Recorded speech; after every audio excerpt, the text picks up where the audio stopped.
Hello and welcome back to Like Maria. Today I'm going to talk to you about Caleb Femi's poem 13. This is a poem that's on the new specifications, the updated specifications. So if you're in year 10 now, you'll be studying this pretty soon.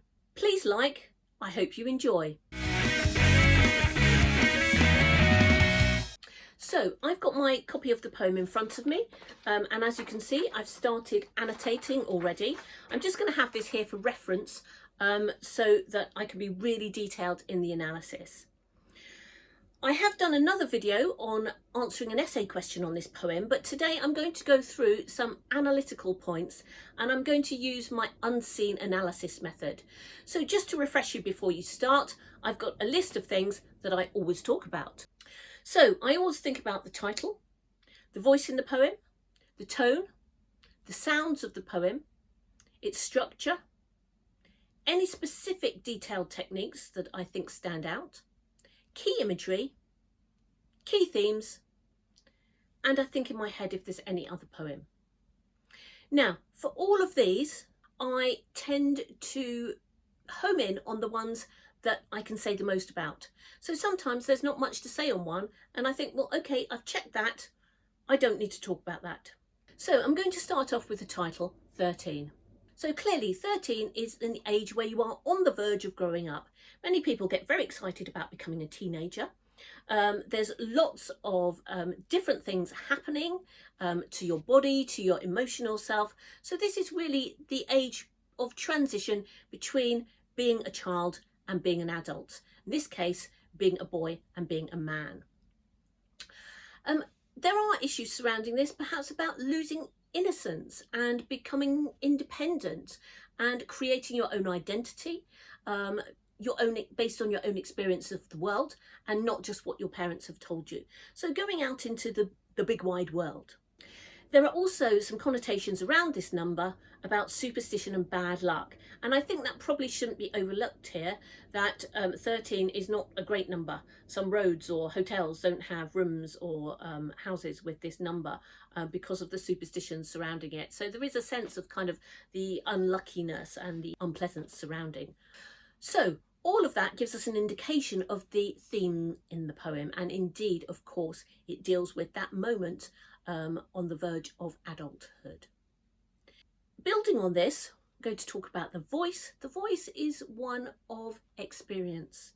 The voice addresses the audience in the second person.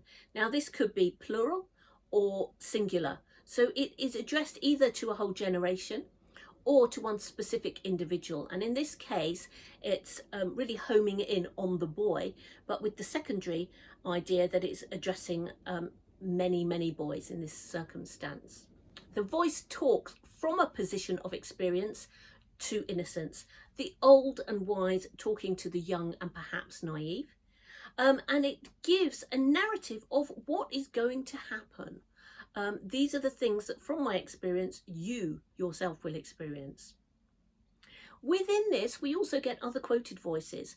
The boy tries to talk, the policeman talks. So there is some other voice appearing here. The main voice of the poem is that of an adult giving a story about what will happen in the future to the youngster. This brings me to our third area that we should consider is the tone. And I think here we could interpret the tone here because of the repetition and the what I would say even tone. There doesn't seem to be too much anger expressed here like one would expect. There seems to be a tone of resignation and inevitability. I think this writing is very considered, sophisticated writing. There are biblical allusions, extended metaphors. There is a tone of sophistication, a very poetic voice that is resigned and is talking about the unpleasant nature of what will happen, but not in an angry, frustrated voice. And I think that is part of the power of this poem, that the tone here is, this is what will happen, this is the case, this happens every day, don't be surprised, there's no point in being angry because this is the treadmill on which we are operating. There's a great deal of mileage in reflecting on this tone and thinking, why is there not more anger here? And perhaps could one read it in an angry tone. Turning now to sound, there is very little rhyme in this poem, very little rhythm, and I think this creates the sense of a natural voice. We have what we call free verse, quite a loose structure. We still have the stanzas, but in terms of how the poem sounds, there is some scattered alliteration, there is some repetition, but it generally sounds as if someone were talking to you in quite an informal way, but then sometimes sounds very sophisticated when it's talking about the imagery, like the stars, the supernovas, or the biblical allusion. So I would say here that sound is one of the things that I'm not going to concentrate too much on. You can pick out one or two things if you wish, like the powerless plump. He will see you powerless plump. There's alliteration there. There's a pause. But generally speaking, I would say that sound it's more about the rhythms of natural speech here than about looking for specific techniques and devices. The structure is, however, more interesting, I think, and I would probably want to talk quite a lot about this. This is an account of a specific event in chronological order. It's in a free verse form, as I've said, and it's a description in quite minute detail of an experience, including speech and including a flashback. So this is kind of a strange one because we're flashing forward to what's going to happen into your future, and when you are in that future moment, in your head, you will flash back and you will remember something of when you were a smaller child. So there's this movement through time, flashing forward and flashing back within the description of the poem and the narrative of the poem. There is also the idea that this poem gives way at the end to a philosophical point and back to reality. So we have a comment in the relation of the flashback and the little boy listening to the teacher that is really a philosophical point from the poet in the moment. You're listening to your teacher and you discover how supernovas are, in fact, dying stars on the verge of becoming black holes. So this takes us back to the title, the 13, the on the verge of becoming something, and stops us short in a kind of philosophical point being made here. So while I would say the bulk of the poem is an imagined event in the child's future, and the poet telling the child about this, there is definitely a philosophical reflection there introduced at the end. And I think that's very important in this structure because it brings everything together. Key techniques that I would want to pull out of this poem are repetition of you will, you will, you will. This adds to the sense of inevitability. It's interspersed with you'll sometimes. It's often at the beginning of a stanza, you will, you will. So this is really showing that the child is trapped in a narrative. Here it's trapped in a narrative that the poet is providing, but the greater point is that the child is trapped in a narrative that society is providing, and the racial injustice and the prejudice that is repeated throughout layers of society. I think we can look for the enjambment here and the use of caesura, which often go hand in hand. I think the first couple of lines are really good reference for this. You'll be 4 minutes from home when you are cornered by an officer who will tell you of a robbery. We stop at the word robbery. So we're going through an ordinary event, being 4 minutes from home, and then you are stopped. Just as you are stopped and searched, you are stopped here. So we have this enjambment showing that you're going through your everyday life. And then after robbery, we have a pause, and that is the stop and search moment. That is where ordinary life stops and you are interrupted and you are accosted and challenged. And that is, for me, that technique of the enjambment and the caesura and the pause after that word robbery suggests you are stopped in your tracks. You're stopped from doing your normal course, and it's that word robbery that stops you. So that is a technique here that is outlining in the verse the physical way that you are stopped. Another key technique, I think, that I've already just mentioned is this idea of the flashback. So the flashback to a moment of real innocence, where the child is being talked to and told that he is a star and he's the brightest and he's the best. And that juxtaposition of that and then the way he's being treated by the police officers here, and that flashback and the difference in their formal authority and the way they like to portray themselves in the school and in society, and the actual real way that they behave on a stop and search. So that juxtaposition of the flashback and the moment, I think, really illustrates that idea of the contrast between the way the police say they behave in public versus the way the police actually behave, and the story that emerges in these individual private encounters where they're not held to account. The key imagery I would want to talk about in this poem are the extended metaphors of the stars and the heat. So here we have the stars having potential, having beauty, having light, being supernovas, and then changing to becoming black holes, dying stars. So the excitement underlined by that heat, and the poet talks about wanting to sort of preserve this heat. You will show the warmth of your teeth, praying he remembers the heat of your supernova.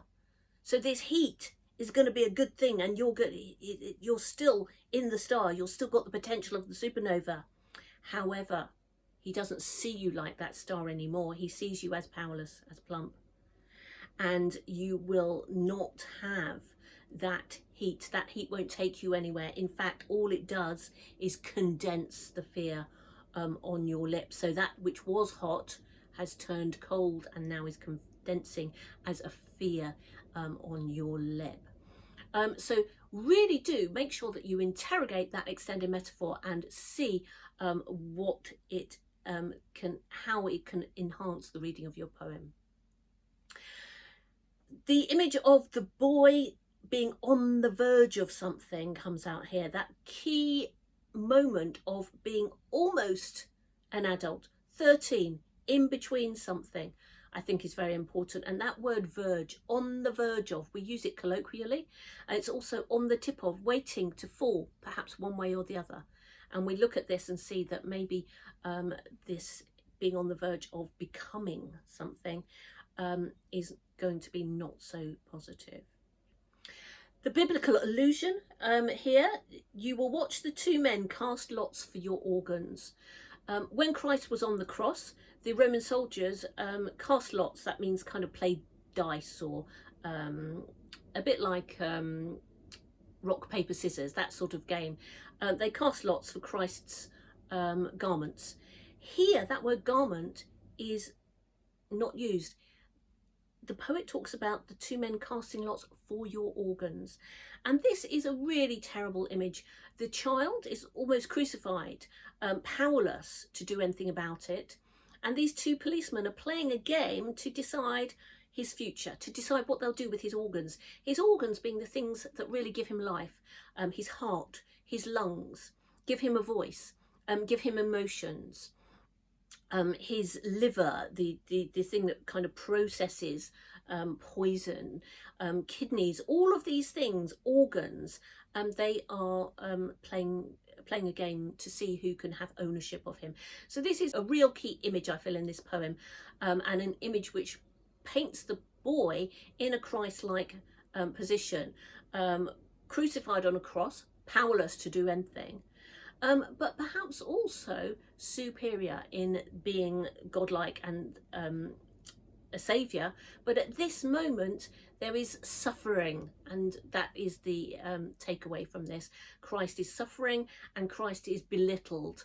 The Roman soldiers don't care for him and just take his clothes, the spoils of battle, as it were. I think the other key image that you really want to look at here is this quite a puzzling image, I feel, about the smile of the police officer. This same officer had an horizon in the east of his smile when he told your class that you were all supernovas. So the idea of a horizon in the east of his smile, he's smiling, he's being very positive, but horizon is where something ends, perhaps, that the smile is going to end perhaps in the distance at the horizon, or he's looking into the horizon, perhaps not being very sincere. So I think you need to pull that image apart and decide for yourself what is going on there. What is this horizon in the east of his smile? Is it that his smile was so wide and it was a huge smile, and therefore there's something just a little bit insincere about it? It's a very unusual description for a smile. It's a very unusual image there, and I think it's one that needs really tackling and pulling apart. So now we come to the last section of analysing the unseen, and this is looking for themes. And I think it's good to keep this until the last, so that you've looked through and interrogated all the elements of the poem, and you can then come to your ideas about themes. So I would suggest here, obviously there is a theme of lacking justice and the racial profiling that goes on in society. There is a theme of innocence moving to experience, and the voice of experience talking to the naivety of innocence.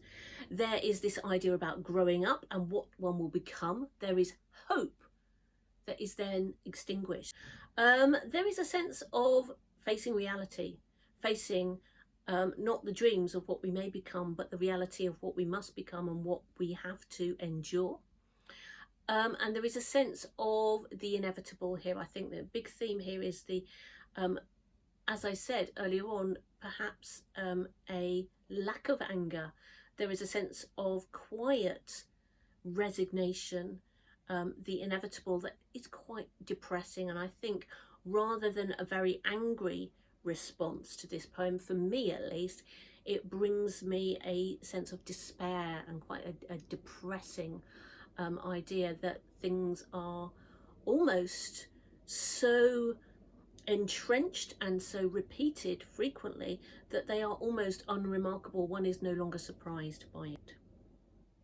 So that's just my interpretation. I hope that has been helpful to you.